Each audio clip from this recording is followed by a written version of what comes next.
बिस्मिल्लाहिर्रहमानिर्रहीम। अस्सलाम वालेकुम। आपका दोस्त सलमान हैदर। दुआ है परवरदिगार से कि उसने आपको और आपके अहले खाना को अपनी हिफ्ज़ व अमान में रखा हुआ। बड़ा दिलचस्प वीडियो लॉग होने जा रहा है, तो इसलिए रिक्वेस्ट ये है कि वीडियो मुकम्मल ज़रूर देखिएगा। इस्लामाबाद हाई कोर्ट में आज नवाज शरीफ साहब की अपीलों की बहाली की दरख्वास्त है जी, उस पर समाअत होने जा रही है। Chief justice Islamabad high court justice Aamir Farooq साहब और उनके साथ जस्टिस मियां गुल हसन औरंगज़ेब साहब इस केस की समाअत करेंगे। ये दूसरी पेशी है, पहली 24 को थी, फिर 48 घंटे का टाइम दिया था। नैब को बाकायदा तौर पर कहा गया था कि आप ज़रा चेयरमैन नैब से पूछ लें। तो हैरानकुन तौर पे बात यह है कि आम तौर पर चीफ जस्टिस के बाद जो सीनियर 3 जज जो होने चाहिए थे, जस्टिस मोहसिन अख्तर कियानी साहब, वो उनके साथ नहीं है। और क्योंकि ज़ाहिर बात है ये सवाबदीद ही chief justice Islamabad high court की है, तो उन्होंने जस्टिस मोहसिन अख्तर कियानी जो सीनियर मोस्ट यानी जस्टिस आमिर के बाद जिन्होंने इस्लामाबाद हाई कोर्ट का चीफ जस्टिस बनना है, उन्हें होना चाहिए था, लेकिन वो साथ नहीं उन्होंने अपने बेंच में रखा।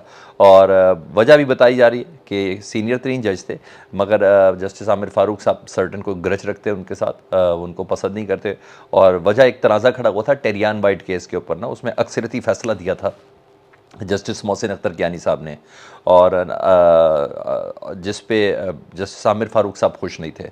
और फिर जो इस्लामाबाद के जो कोर्ट रिपोर्टर्स हैं वो विटनेस करते हैं कि उस वक्त chief justice justice Umar Ata Bandial साहब थे, तो उन्होंने एक जगह पर बाकायदा जस्टिस मोहसिन अख्तर कियानी को भी कहा था कि आप शेर हैं हमारे, अब बहादुर जज है। ये उन्होंने कहा था कि आपने पूरी जिस तरीके से आपने प्रेशर झेला इस केस को और फिर मेरिट के ऊपर जो फैसला किया था। तो बहरहाल मोहसिन अख्तर कियानी ने अक्सरियत के साथ राय दी थी, और उस दिन से जस्टिस आमिर फारूक साहब जो है वो ग्रज रखते और वो नहीं थी। बहरहाल अब मोहसिन कियानी साहब की जगह दूसरे सीनियर जजेस जस्टिस मियां गुल हसन औरंगज़ेब साहब, और जिन्होंने लास्ट 24 तारीख की पेशी पर बड़े लत्ते लिए थे नैब के, और आज उन्होंने उनकी समाअत करनी है, जवाब उन्हीं के सामने पेश होना है जी। और आज नवाज शरीफ की अपीलों की बहाली की दरख्वास्त पर यह समाअत है। और मज़े की बात यह है कि एमन फील्ड और अजीज़िया रेफरेंस में मरियम बीबी साहबा वैसे भी बरी हो चुकी है, तो इसलिए नून लीग को बड़ी वो है उम्मीद है कि नवाज शरीफ साहब भी इससे बाहर निकल आएंगे। लेकिन हाँ, ये ज़रूर कहा जाता है कि अजीज़िया रेफरेंस तो शायद ख़त्म हो जाए, लेकिन जो एमन फील्ड वाला है वो दोबारा रिमांड बैक हो जाएगा, यानी दोबारा से वो किया जाएगा। लेकिन बहरहाल जो कुछ भी हो, आज नैब ने चेयरमैन नैब से पूछ कर आके बताना है और फिर वो जवाब देना है, और उसके हिसाब से फैसला होगा। कल मेरी शुएब शाहीन साहब से बात हो रही थी, तो रात को वो कह रहे थे कि सवाल ही पैदा नहीं होता कि इस्लामाबाद हाई कोर्ट सिर्फ इस बिना के ऊपर इस रेफरेंस को ख़त्म कर दे कि नैब का चेयरमैन कह रहा है कि हम इस नैब रेफरेंस को ख़त्म करना चाहते हैं, इस पर परसू नहीं करना चाहते। उन्हें कहा चेयरमैन नैब की ये सवाबदीद नहीं है, ठीक है, और ये पूरा चलान है, इसके ऊपर पूरी बहस होना ज़रूरी है दोबारा से। बहरहाल उन्होंने ये कहा है। उधर सदर आरिफ अलवी साहब ने रात को senior anchor person Hamid Mir साहब को इंटरव्यू दिया। हालांकि मेरे पास इतला दी है कि दुनिया न्यूज़ और जियो न्यूज़ का बाइकआउट है, तीसरा मेरा ख्याल है समा, इनका बाइकआउट किया है पाकिस्तान तहरीक इंसाफ ने। बहरहाल शायद हामिद मीर साहब को इंटरव्यू दे चुके थे सदर आरिफ अलवी साहब, तो सदर आरिफ अलवी ने अपने इंटरव्यू में कहा कि जी इमरान खान ही मेरा लीडर है। इसरार किया तो उन्होंने कहा हाँ मेरा चेयरमैन आज भी इमरान खान साहब ही है। बड़ी दिलचस्प बातें की उन्होंने। ज़ाहिर बात है कुछ लोग ये कह रहे थे और कुछ एक दो वकला भी ये कह रहे थे कि सदर आरिफ अलवी साहब ने इमरान खान साहब का साथ नहीं दिया, पीटीआई के वकला में कह रहे थे। तो खैर वो चीज़ कन्फ्यूजन तो हो रही। कमांडर इन चीफ जैसा बंदा है, उस लेवल का बंदा ये बता रहा है कि इमरान खान साहब के ऊपर वो कितना एतमाद करते हैं और आज भी वो उनके चेयरमैन हैं। और बड़ी दिलचस्प बात की उन्होंने कहा मुझे इंतखाबात जनवरी में होते हुए नज़र नहीं आते, क्योंकि एक तरफ ये इल्ज़ाम लगाया जा रहा है कि उन्होंने बड़ा होम्योपैथिक सा इंतखाबात की तारीख दी थी। सिर्फ ये कहा था कि मैं इंतखाब की तारीख देना चाहता हूँ, मेरे पास है, उनको तारीख दे देनी चाहिए थी। अच्छा, हालांकि आरिफ अलवी साहब का ये मानना है कि मैंने ये बात इस तरीके से नहीं की थी, मैं हज पे गया था और मेरे पीछे ये तमाम चीज़ें इन्होंने करने की कोशिश की थी। दूसरा उनका वो जो फ़ौजी अदालतों का केस वाला था, उन्होंने कहा मैंने उस पर साइन किया ही नहीं, उस एक्ट के ऊपर। मैंने कहा मैंने तो साइन किए ही नहीं थे ऑफिशियल सीक्रेट एड ऑफ फौजी उस पर, हालांकि मैंने अपने स्टाफ को भी ये बोला था। तो ये दो चीज़ें आज तक कन्फ्यूजन है, ठीक है। और इसने काफ़ी चीज़ें एक खला भी क्रिएट करके रखा कि विद इन प्रेसिडेंट हाउस भी कुछ ताकतें काम कर रही थी इस बिल को पास करने के हवाले से। तो बहरहाल सदर आरिफ अलवी साहब ने कहा कि मुझे नहीं लगता कि जनवरी के अंदर इंतखाबात हो, लेकिन मुझे ये उम्मीद है कि सुप्रीम कोर्ट ही इसका हल निकालेगी। और काजी फ़ाइज़ ईसा साहब से उन्होंने कहा कि मुझे उम्मीद है कि वो कोई इसका मुनासिब हल निकालेंगे। अहम बात है उन्होंने ये भी की कि अगर आज मैं सदर ना होता ना तो मैं भी जेल में होता। यानी उन्होंने बहुत सी चीज़ कह भी दी और ना कहते हुए भी बहुत कुछ कह दिया کہ میں اگر جو بچا ہوا ہوں نا تو ظاہری بات ہے ان کو صدر کو بھی کچھ استثنا حاصل ہے as a president of Pakistan, as a commander in chief. انہوں نے کہا میں جو بچا ہوا ہوں نا صدر کی اس مسند کی وجہ سے بیٹھا، نہیں تو آج میں بھی جیل کے اندر ہی ہوتا پاکستان تحریک انصاف کے دیگر رہنماؤں کارکنوں کی طرح. ٹھیک ہے. اور بہرحال انہوں نے یہ بات کنفرم کر دی کہ جو اب سپریم کورٹ ہی ہے وہی فیصلہ کرے گی. جو کام میں نہیں کر سکا وہ قاضی فائز عیسیٰ صاحب کریں گے الیکشن کی باقاعدہ طور پر تاریخ دیتے ہوئے. اب دیکھنا یہ ہے کہ اس کیس کے حوالے سے نا قاضی فائز عیسیٰ صاحب جو 2 نومبر کو لگ رہا ہے 90 دن کے اندر انتخابات کے حوالے سے، تو قاضی فائز عیسیٰ صاحب جب یہ بینچ بنا تھا نا 9 رکنی بینچ بنا تھا تو 2 ججز کے اوپر اعتراض ہوئے تھے. ایک اعتراض ہوا تھا جسٹس اعجاز الحسن کے اوپر، اعجاز الاحسن صاحب کے اوپر، اور دوسرا ہوا تھا مظہر علی اکبر صاحب کے اوپر سوری. تو یہ دونوں بینچ سے علیحدہ ہوئے تھے. 9 رکنی بینچ 7 رکنی بینچ بن گیا تھا.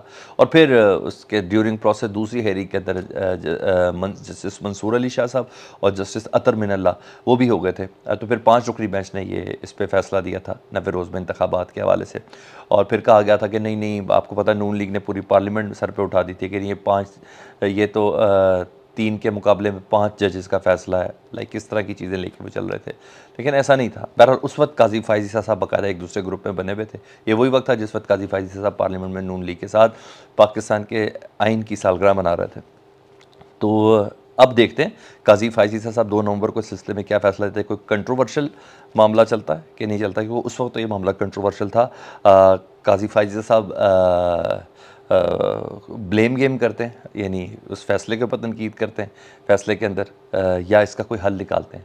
بہرحال یا جو انہوں نے تاخیر کی 90 دن کے انتخابات کے حوالے سے ان کو نشان عبرت بناتے ہیں کہ نہیں بناتے.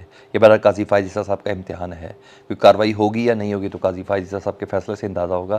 اور ماضی میں تو عدالتی فیصلوں پر عمل درآمد نہیں ہوا اس طرح کا. بہرحال 2 نومبر کی یہ سماعت ہے، تو قاضی فائز عیسیٰ صاحب کے اوپر یہ بھی ایک بہت بڑا برڈن بن چکا ہے. ٹھیک ہے، یہاں تک تو یہ تھی. دوسرا رات کے نا اسحاق ڈار صاحب نے گفتگو کی ہے. اسحاق ڈار صاحب سے پوچھا گیا کہ شاہد خاقان عباسی صاحب نے کیوں نہیں میاں محمد نواز شریف صاحب کا استقبال کیا، ان کو استقبال کے لیے کیوں نہیں لینے کے لیے گئے. تو شاہد خاقان عباسی صاحب کہتے ہیں کہ وہ ہمارے سینئر نائب صدر ہیں اور آج بھی وہ پارٹی کا حصہ ہیں. اسحاق ڈار صاحب نے کہا، اور میرا خیال ہے کہ ان کی کوئی ذاتی وجوہات ہوں گی، مصروفیات ہوں گی، جس کی بنا پر میاں محمد نواز شریف صاحب کو لینے کے لیے ریسیو کرنے کے لیے نہیں پہنچے. حالانکہ سب جانتے ہیں کہ ان کی ایک certain rift within Muslim League N اور مریم نواز صاحبہ کے ساتھ ہو تو گئی ہے.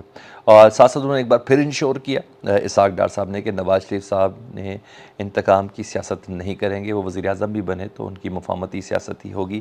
اور اپنی ذاتی رائے کہتے ہوئے انہوں نے مسلم لیگ نون کا پورا پلان بنایا. انہوں نے کہا اگلی حکومت مل کر بنائیں گے، ہم اپنے اتحادیوں کے ساتھ مل کر بنائیں گے. اور اس سلسلے میں انہوں نے کہا کہ پیپلز پارٹی کے ساتھ اچھا ورکنگ ریلیشن شپ رہا ہے ہمارا، اور عنقریب نواز شریف اور آصف علی زرداری صاحب کی ملاقات بھی ہوگی. اس وقت نواز شریف صاحب اپنے کیسز کی پیروی کے اندر مصروف ہے، لیکن قریب میاں محمد نواز شریف اور آصف علی زرداری صاحب کی ملاقات ہوگی. یعنی ان فیوچر مسلم لیگ نون کی نظر میں پیپلز پارٹی اور مسلم لیگ نون کا فیوچر ایک ہی ہے. دونوں ہی اقتدار کو اکٹھے لیڈ کریں گے.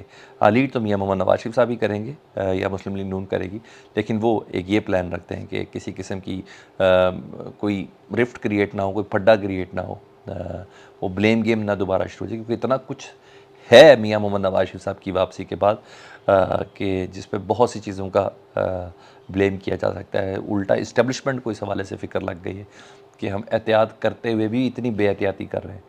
یہ باقاعدہ طور پر الزام ہے. تبھی رانا ثناء اللہ صاحب نے نواز شریف کی واپسی اور استقبال سے متعلق کہا ہے کہ آپ جو کچھ مرضی کر لیں، نواز شریف کی واپسی میں اسٹیبلشمنٹ کا کسی قسم کا کوئی کردار نہیں ہے. اچھا، انہوں نے ایک اور میں نے سن لیا، انہوں نے کہا نہ ہی نواز شریف کے استقبال میں اسٹیبلشمنٹ کا کسی قسم کا کوئی کردار ہے. میں بھی کہتا ہوں اسٹیبلشمنٹ کا کسی قسم کا کوئی کردار نہیں. ہاں، پنجاب کی نگران حکومت کا ہے، جی ہاں، وفاق نگران حکومت کا ہے، جی ہاں، ساری مشینری کا ہے. اسٹیبلشمنٹ کا تو کوئی کردار نہیں ہے. اسٹیبلشمنٹ تو صرف فون کر کے کہتی ہے آپ نے ایسے نہیں ایسے کرنا ہے، یہ چیزیں اپنے ڈھنگ سے کر کے بتائیں. That's it. میں تو یہ کہہ رہا ہوں. باقی رانا رسول اللہ صاحب کی بات صحیح ہے کہ نواز شریف صاحب کی واپسی میں اسٹیبلشمنٹ کا کوئی کردار نہیں. پھر کس کا کردار ہے؟ آپ کمنٹ سیکشن میں مجھے ضرور بتائیے گا. اپنا بہت خیال رکھیں. اللہم صلی علی محمد و آل محمد.